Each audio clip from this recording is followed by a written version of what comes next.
guys. It is Tuesday, and I was just running some errands. I actually went and signed Monica up for a behavior, well, obedience training class. You know, we've done such a good job of socializing her. She gets along with other dogs. She gets along with people and kids and everything. And at home, she does tricks, and she'll sit when we tell her to sit. She'll come when she wants to come. She walks really well on a leash, and at day camp they say that she has really great dog manners in a play setting, but she's terrible whenever we're out someplace. When she's on a leash and she sees another dog, she goes crazy. She makes a sound that, if I can ever get it on camera for you, I will. It sounds alien. I mean, it does not sound like a sound that would come out of a dog. She just gets so excited because she thinks that anytime there's a dog around that she should be able to play with it. And that's been all of her socialization with other dogs has been in settings where she's been able to play. So the times that we have had her out and about town, she, golly, I hate it when I film in the car and I've got this stupid light on my face. Anyway, when we're in situations where, you know, we're walking down the sidewalk and she sees another dog, you know, we can't really control her. I end up having to pick her up because she makes the biggest fuss in the world. And so we really need her to learn to follow commands all the time and follow commands when there are distractions. So I signed her up at PetSmart because there will be other dogs in the class. I signed her up for the beginner class. They have a puppy class. She's beyond that. I mean, she just turned a year on Sunday, and she's kind of beyond the whole basic puppy stuff. But she's definitely a beginner. They said that if she turns out to be more advanced than the other dogs in the class, that they'll move her to the intermediate class. But I sincerely doubt that she would be considered an intermediate with her behavior in public. So I signed her up for that. It's 6 classes for $120, and you know, it starts the end of this month. So I'm looking forward to doing that because we just said that we wanted a dog that was super well socialized, and I always said, and the best behaved dog on the planet. Well, she is a really well behaved dog, but she is definitely not the most well behaved dog on the planet. So we've got to get going on that stuff. Plus, she'll love it. She'll love getting out. It is cold today. It's 10:30 and it's 33 degrees. I think yesterday's high was 34. Today I think the high is supposed to be in the 40s, and it's windy, so it's really cold. And tomorrow I'm taking Monica to day camp, but I checked the weather. I think it's supposed to go up to 55 tomorrow because I just don't, well, running around, I know she would stay warm, but I don't know. They said if she got cold, they would take her inside when I took her last week. So they'll do that if it's just too cold for her. But with all the running around she does, I'm sure that she keeps her body heat up pretty well. Anyway, my house is being cleaned today. I always love it when my cleaning lady comes because she just cleans the place from top to bottom. And that's really nice. And then I'm not sure if I told you this. I was asked by my former dean, who I'm training for the half marathon with. She asked if I wanted to be on a committee at NAU for what is called the President's Distinguished Teaching Fellow. And so different faculty members can apply for this, and a couple of them get chosen, and then they help to make recommendations to the president and to faculty about good teaching strategies and things like that. Well, there's a committee that determines who gets this award. It's a pretty prestigious award, and it comes with they get money every year for 3 years, and so it's, you know, it's a pretty big deal. And they have a committee that selects the people. They look through the portfolios. Well, the people on the committee they have a dean, they have an associate dean, they have a faculty member, they have, you know, different people, and they also need a faculty emeritus. And I was awarded the professor emeritus status when I retired, and so the person they had was stepping down from the committee, and so they asked if I would do it. So I thought that would be kind of fun, because I know several people on the committee, and it's yet another way that I can be retired but still be connected to my university peeps. And yeah, I thought that would be kind of nice. So today is the day I have designated that I'm going to go through the applications. We do an initial screening, and then we invite a few people to submit a full portfolio. And so I need to go through for the initial screening, and then I think it's next week or the week after that we have a meeting where we make the decision who are. So you guys, I wanted to tell you about a book that I recently learned of. It is a dog behavior kind of a book, and it's called The Other End of the Leash by Patricia McCullough, PhD. There are a couple other books. When I looked it up on Amazon, there are a couple other books that have similar titles, or maybe even the same title, but this one is by a PhD, Patricia McCullough, The Other End of the Leash. My sister-in-law got her first dog. I mean, they had family dogs, but she's never owned a dog, and so she's the one who got the Great Dane. And so she was really interested in, you know, being a really good dog owner. So she had gotten this book, and she was telling me different things about how, like, dogs don't understand inflection of your voice. So, like, I can go Monica, Monica, and, you know, yell her name and stuff, and that they don't really get that. But it's got all different kinds of things about how to approach dogs, how to approach timid dogs. Like, you're not supposed to approach any dog straight on and look them straight in the eye and get in their face or anything like that, which I think is a no-brainer. But our first reaction is to reach out to dogs that we see. They were even saying, you know, even like putting the back of your hand, while that's going to be a way for a dog to sniff you, some dogs won't even respond well to that, because dogs don't reach out to other dogs. And if they do, then they're trying to be dominant. And so it was saying that, like, if you're approaching a timid dog, you should turn to the side and not give them direct eye contact. And if they come over to sniff you, then they may be open to being pet, but maybe not. And if they don't come over to sniff you, they're not interested. So I just tried it out on, there's a girl who works in the office at the apartment complex, and her dog is a rescue and very timid, and has not ever wanted to come over to me, not even get very close at all. And so I saw them at a distance, and I said, hey, I want to try something out with your dog. And so I walked over, and then I just turned to the side, and I was having a conversation with her owner. And next thing you know, the dog walks right over to me and starts sniffing my leg. And I sort of looked down at her, and then she, you know, she kind of wasn't really scared, but just kind of walked away. So she really had no interest in me touching her. But it was the first time that she came over to sniff me. So anyway, it's got all these really interesting things that you learn about. Like, she was talking about how primates like to hug and kiss and touch each other in a certain way.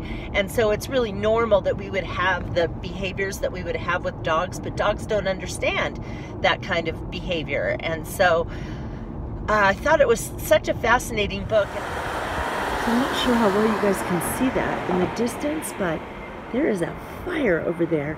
And right just on this side of the fire is campus. So the Northern Arizona University campus is right there. I don't know if that fire is on the campus or if it's right on the other side, but on the other side of campus is you know, one of the main roads through town and stores and all of that. So I have no idea where that's coming from. I want to show you guys some shirts that I got through Zulily. Zulily, if you're not familiar, is a website where you can buy clothes and home decor and things like that. They have things that are, I think they're kind of like maybe leftover stock from different stores, and so the stuff goes quickly. They don't have tons of everything they have. So if you find something you like, you need to buy it fast or it could be gone the next time you check. But everything's really, really nicely priced. So this one, this is just a t-shirt kind of thing. Almost looks like one of those baseball shirts, but it has this little crisscrossy thing here, which I think is cute. I wanted to get something that, a couple of things that were just sort of casual things to wear around, you know, since I'm not working, since I retired. I'm not looking for a lot of dressy things, although some of the shirts I got are a little bit more dressy for when I sing and I'm on stage at church. So anyway, so this is the first one. It's very comfy. I love it. It came in a couple different colors, but I got this one that's sort of this kind of an olive color and then gray. Okay, so that last one was by, it said Weekend Suzanne Betro, so spelled with a B, Betro. This one is by Down East, and it's just, you know, a knit shirt. I like that it sort of, you know, sort of is a little tighter in the bust area, but then goes a little bit loose so that it doesn't show my rolls. But kind of a cute little top. This one is also Weekend Suzanne Betro. I thought this was going to be more of like a cotton, and it's really more of a polyester. It has a layer underneath as well. I still think it's cute. It has these kind of bell sleeves. And oh, what I wanted to say about Zulily is, one thing is you can't return stuff. So you have to make sure that you order the right size, because they, you know, since they are selling kind of the end of the stock that they have, and they have certain collections they put up, if the collection runs out of stuff and then one person wants to return something, you know, it kind of messes things up for them. So they don't allow for returns. That's the only thing that's the problem with it. But in exchange for the fact that you can't return something, everything is really reasonably priced. I think that last shirt that I showed you was like $8 or something. This one, a couple of the shirts I bought were $29, but the other ones were really inexpensive. I got 5 shirts for $111 that included shipping. So this one, I thought, this one's a nice one for me to wear when I'm singing on stage at church. You know, if you have a sort of a casual work environment, it'd be good for that too. This one is by Simply Couture, and if you can see this part up here, it's sort of it's not, I don't know what fabric it is. It's kind of a lacy, see-through-y up here, but it has little peacocks on it. It's got slits at the side, very flowy, longer in the back than it is in the front. This one I really like a lot. I love the fact that it has these, you know, flowy sleeves. It's pretty much flowy all over. Another one that I intend to wear. I mean, I'd wear this out someplace, but really got it because I thought it would look good when I'm on stage at church, because I want to be casual, but I also want to look, you know, presentable and a little bit dressier. This is also a Weekend Suzanne Betro shirt. So those are all the ones that I got from Zulily, and then I'll show you a couple other things. This sweatshirt I got a couple of months ago at Eddie Bauer. They were having a sale. I think it was 40 or 50% off sale, and just a, you know, nice long loose sweatshirt with this kind of a sort of a quilted American flag on the front, and it's super comfortable, really, really comfortable. This was another one from the same Eddie Bauer sale. I'm not sure if you can see, it's wrinkly. I need to iron it. Usually I buy things that don't need to be ironed, but this one was really inexpensive during that sale. It does have full sleeves, but I like to roll things up. But this is just really comfortable, kind of loose, and I love wearing it, just very casual. I can also, sometimes I'll wear it open with a t-shirt underneath. This is kind of one of my go-to shirts these days. It's a really lightweight sweatshirt, also came from that sale at Eddie Bauer. I love that it has this little, is that a sweetheart neckline, and it's just loose and flowy, and not heavy sweatshirt, so I just wear it to knock around in a lot. And then this is the last thing I have to show you. I just got this like last week. I still have the tags on.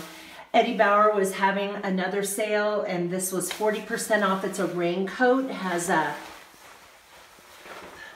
hood, and I have lots of winter coats, but I don't have something for rain. And so I thought I would go get this. This one was normally, I think it was normally $179.